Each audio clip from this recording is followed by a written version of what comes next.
Hello everyone. आज के इस लेक्चर में हम बात करेंगे FEDAI, foreign exchange dealers association of India. तो क्या है ये FEDAI? The foreign exchange dealer association of India is a self regulatory organisation established in 1958. It primarily governs and regulates the operation and practices of authorized dealer in the foreign exchange forex market in India. These authorized dealers include bank and financial institution approved by RBI to deal in foreign exchange transactions. अब ये हमारे foreign exchange जो dealers हैं ये like financial institution है या bank है या बैंक का लाइक कोई एक नया उसमें जो है एक नया मतलब कि हमने एक स्टार्टअप ना कहें इसे हम ये कह सकते हैं कि एक और पार्ट उसमें से बना रखा है कि वो इन्हीं के साथ डील करेगा। जैसे कोई बैंकिंग है लाइक बैंक ऑफ बड़ौदा है तो उन्होंने एक और यूनिट अपनी बना दी कि वो आप इन्हीं के साथ सिर्फ डील करोगे। तो ये लाइक इस तरह का है जो इनका एक एसोसिएशन इन्होंने फॉर्म कर रखी है फॉरेन एक्सचेंज में जो लाइक होते हैं इनसे डील करने के लिए। फिर इसका ऑब्जेक्टिव क्या है? ऑब्जेक्टिव है फेडाई का number 1 standard practices develops uniform rule guidelines and practices for forex transaction to ensure consistency across the industry. अब ये इन्होंने एक स्टैंडर्ड लाइक ये रूल्स फॉर्म बना रखे हैं या गाइडलाइंस है जिसे फॉलो करते हैं ताकि जो हमारे फॉरेक्स ट्रांजैक्शन हैं उनको लाइक एक कंसिस्टेंट वे में सभी इंडस्ट्री के लिए लाइक एक मतलब एक कांस्टेंट बनाए रखे हैं। फिर है एजुकेशन एंड ट्रेनिंग। ये क्या करते हैं? Provide training program to bank dealer and other stakeholders in foreign exchange management. अब ये क्या करते हैं?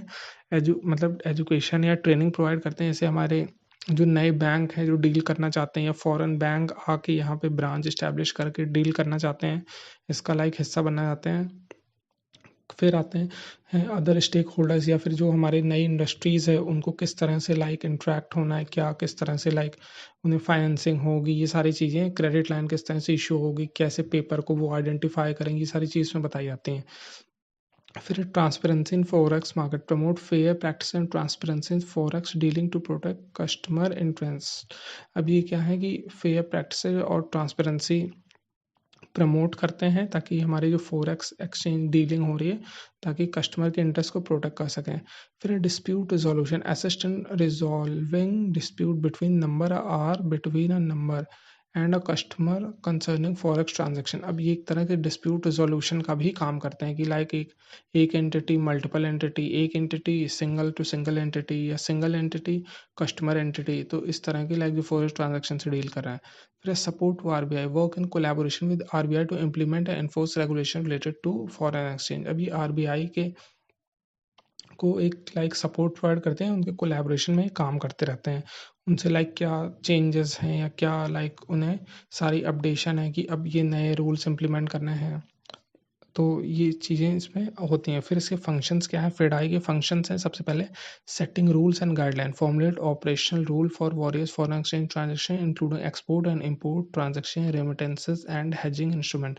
अभी लाइक इन्होंने रूल्स और गाइडलाइंस बना दी। अब जैसे बहुत लोग होते हैं बाहर रहते हैं तो वो जो पैसा भेजते हैं जो उनके रेमिटेंसेस आते हैं तो ये सारी चीज़ ये लोग लाइक चेक करते हैं, अच्छा सही आ रहा है, ठीक है, तो ये चीज़ें करते हैं। फिर exchange rate fixing publish daily and periodic reference rate for foreign exchange currencies in consultation with its member. अब ये होता है कि जो उनकी मेंबर की कम्युनिटी उनसे कंसल्ट करके और फिर ये exchange rate timely like publish करते रहते हैं। अब जैसे हर दिन डॉलर का जो रेट नया दिखता है वो ऐसे दिखता है कि इन्होंने पब्लिश कर दिया, अब वो ये चीज़ एप्लीकेबल हो जाएगी कि यहाँ पे इंडिया में जो डील होगा ये इस रेट पे हम डॉलर को डील करेंगे, तो वो कहीं से तो आता होगा ना, तो वही चीज़ है। फिर commission and charge provide guidelines on fees charges and commission for forex transaction to ensure uniformity across all authorised dealers. अब ये लाइक एक गाइडलाइन प्रोवाइड करती है कि कितनी फीस चार्ज होगी, कितना चार्ज होगी या कितना कमीशन होगा, ट्रांजैक्शन कन्वर्जन चार्ज कितना लगेगा, मतलब जो मनी का। फिर इसके बाद या कितना लाइक हैंडलिंग फीस आप कितनी चार्ज करोगे, ये सारी चीज़ें ये बताते हैं। फिर हैं compliance and best practices encourage bank and dealer to adhere to regulatory requirement and adopt international best practices. अब ये लाइक बैंक्स हैं या डीलर्स हैं उनके साथ ये डील जो रिक्वायरमेंट्स हैं उनको ये लाइक गाइडलाइंस या ये बताते हैं कि आपको क्या-क्या लाइक इम्प्रूवमेंट करना चाहिए कि आप इंटरनेशनल बैंक मतलब जो चल रही हैं लाइक जो स्टैंडर्ड उनको किस तरह फ़ॉलो करें, उनको कैसे कॉम्पीट करें, उनके बराबर कैसे आएँ। तो जैसे हमारा बैंक ऑफ बड़ौदा है, तो ये क्या है कि ये इन्होंने बहुत ज़्यादा मतलब क्विकली टेक्नोलॉजी में और इन सारी चीज़ों में स्टैंडर्ड उन्होंने बहुत अच्छा मतलब चेंजेस किए हैं, जिससे कि ये इनकी ब्रांचें इसलिए इस्टैब्लिश हो पाई हैं और इतना ज़्यादा मतलब ये स्प्रेड हो पाए हैं। और फिर लोग लाइक फॉरेन में भी इनके बहुत सारे कस्टमर्स हैं। इसी तरह और लाइक जैसे पीएनबी है तो उसके अभी उतने नहीं हैं as compare to Bank of Baroda. तो ऐसे टाइमली और भी सारे मतलब बैंक्स हैं, तो वो लाइक अभी जो नए हैं जिन्होंने स्टार्ट नहीं किया है तो उनको जो करना चाहते हैं तो वो सारी मतलब क्या फ़ॉलो करना है ताकि वो एक स्टैंडर्ड में आएँ और कर सकें इसे। फिर training and certification of a professional development and certification for individual engaging in foreign exchange, trading and management. अब ये सर्टिफिकेशन भी प्रोवाइड करते हैं कि लाइक वो सर्टिफिकेशन आपको ट्रेनिंग करनी पड़ेगी, तो फिर ये सर्टिफाई करेंगे, टेस्ट लेंगे कि हाँ, अब आप काबिल हो कि आपका लाइक ये लेवल बन चुका है। फिर है dispute arbitration, act as a arbitrator to resolve conflict related to foreign exchange dealing, particularly between banks or between banks and customers। अभी लाइक आर्बिट्रेशन बॉडी की तरह डील करते हैं, जैसे फॉरेन एक्सचेंज से लाइक जो बॉडीज़ हैं, बैंक है, कस्टमर है, तो उसके उसमें रिजॉल्व करने के लिए। फिर इसकी की एक्टिविटीज़ क्या है फेडाई की। मॉनिटरिंग फॉरेक्स मार्केट एक्टिविटी को मॉनिटर करते हैं, ensure fair trade practices by monitoring the conduct of authorised dealer, कि लाइक ऑथराइज्ड जो डीलर्स हैं उनको।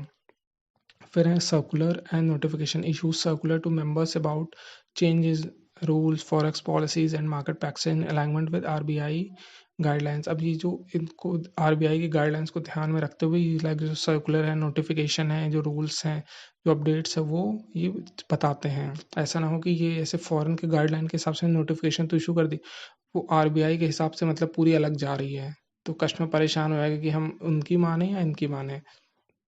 फिर है education initiative, conduct workshop seminar and certification program to educate forex professional and increase awareness of international trade policies. अब ये इनका education initiative भी रहता है कि एक तरह से कि ताकि लोगों को पता लगे कि इंटरनेशनल ट्रेड पॉलिसीज क्या हैं, जैसे कि लाइक ये सारी चीज़ें हैं कि फोरफिटिंग है, फैक्टरिंग है, ये सब चीज़ें कहाँ से आई, ये ऐसे ही निकल कर आई हैं कि क्या-क्या कि और कंट्रीज़ में ये स्टैंडर्ड फ़ॉलो करते हैं, तो हम भी ये करें, तो ये इससे फ़ायदेमंद होगा, ये और सिक्योरिटी लेयर प्रोवाइड करेगा। ये चीज़ें हैं। फिर standardised document, develop standardised document and forms for forex operation, making process smoother for exporter, importer and banks, ताकि प्रोसेस को स्मूथ बनाएँ, अच्छा बनाएँ। ये इम्पोर्टर, एक्सपोर्टर और बैंक के लिए। अब इसका सिग्निफिकेंस क्या है? अब हम सिग्निफिकेंस की बात करेंगे, तो इसमें है कि ट्रेड को ये आसान बनाता है, provide exporters and importer with clear guidelines on forex transaction, minimising confusion and dispute. अब कन्फ्यूजन कम होगा, डिस्प्यूट कम होगा, ताकि ट्रांजैक्शन सारी चीज़ें स्मूथली रहें। फिर है fair practice, promote ethical behaviour in forex dealing to protect stakeholder from exploitation और अनफेयर चार्जेस। अब लाइक जैसे होता है ना अनफेयर चार्जेस, ये सारी चीज़ें ना हों, protect stakeholders from exploitation. फिर आते हैं सपोर्ट टू आरबीआई। अब आरबीआई को लाइक सपोर्ट करना, acts as intermediary between RBI of India and the authorised dealer, ensure smooth implementation of forex policies. अब ये एक तरह से इंटरमीडियरी की तरह डील करता है बीच में आरबीआई और जो ऑथराइज्ड डीलर्स हैं, लाइक जो बैंक्स हैं, ताकि लाइक एक स्मूथ इम्प्लीमेंटेशन बना रहे फॉरेक्स पॉलिसीज़ का। फिर efficiency in operation, streamline process like currency exchange, hedging and remittancing which boost confidence among international trade. और ये ऑपरेशंस की एक तरह से जब सारी चीज़ स्ट्रीमलाइन रहेंगी तो एफिशिएंसी ये बनाए रखेगा। फिर conflict resolution, reduce the need for lengthy legal dispute by offering arbitration service to resolve forex related conflict. अब जो हमारी कंट्री से किसी तरह से लिंक्ड होगा, कोई पार्टी डील करे या मल्टी पार्टी डील करे, तो वो सारे कॉन्फ्लिक्ट रिजॉल्व करेंगे। अगर वो कहीं और जैसे आता है डब्ल्यूटीओ में, तो वहाँ वो पेंडिंग ही पड़ा रहेगा मैटर। फिर आते हैं FEDAI and FEMA. FEDAI operates under regulatory framework of the Foreign Exchange Management FEMA 1999, ensure its guideline align with the law. FEMA governs all forex related transaction in India and FEDI plays a key role in facilitating complex among authorized dealer। अब जो है हमारे ये है कि FEMA क्या है, वो सारे ट्रांजैक्शन को गवर्न करेगा इंडिया के, और जो फेडाई है वो क्या करेगा कि उन्होंने ये पॉलिसी फॉलो की, डीलर्स मतलब सही हैं, ऑथराइज नहीं, ये सारी चीज़ें मतलब वो देखेंगे इसमें। फिर आते हैं एग्जाम्पल क्या है फेडाई का गाइडलाइंस, एक्सपोर्ट ट्रांजेक्शन। इसमें आते हैं guidelines for credit period, payment schedule and conversion rate for the export proceed. अब इसका लाइक ये एग्जांपल है कि ये क्या करते हैं। अब जैसे conversion rate for the export proceed, जो भी कन्वर्जन रेट होगा वो सब ये बताते हैं कि क्या कन्वर्जन रेट होगा, ये सारी चीज़। फिर है इम्पोर्ट ट्रांजेक्शन। इम्पोर्ट ट्रांजेक्शन क्या है, rules for advance payment, documentary credit and bank guarantees. अब ये एक तरह का लाइक जो इम्पोर्ट ट्रांजेक्शन हो रहा है उसके लिए बताएं कि आपको कितना एडवांस पेमेंट करना है, क्या डॉक्यूमेंट्स होने चाहिए, या जो जिससे आपको क्रेडिट मिलेगा, या बैंक्स की क्या गारंटीज होंगी, वो क्या गारंटीज लेगा ठीक है, ये इम्पोर्ट्स के लिए है। फिर foreign remittances, set procedure for outward and inward remittances include acceptable charges and exchange rate margin. अब ये है कि एक तरह का लाइक प्रोसीजर सेट करेगा कि मतलब जो सामान मतलब पैसा बाहर जा रहा है आ रहा है, ताकि वो जो है एक होता है कि एक्सेप्टेबल रहे, और एक्सचेंज रेट मार्जिन मतलब फिक्स, ऐसा ना हो कि कोई ज़्यादा चार्ज कर ले रहा है कोई कम, ये नहीं होना चाहिए। फिर है hedging instrument, offer standard practices for derivative like forward contract options and swap use to hedge currency risk.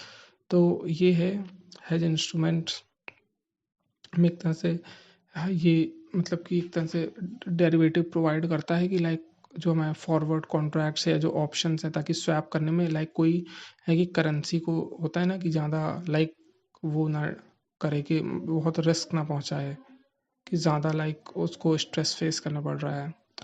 तो इसी के साथ आपका ये लेक्चर ख़त्म होता है। Thank you, have a good day.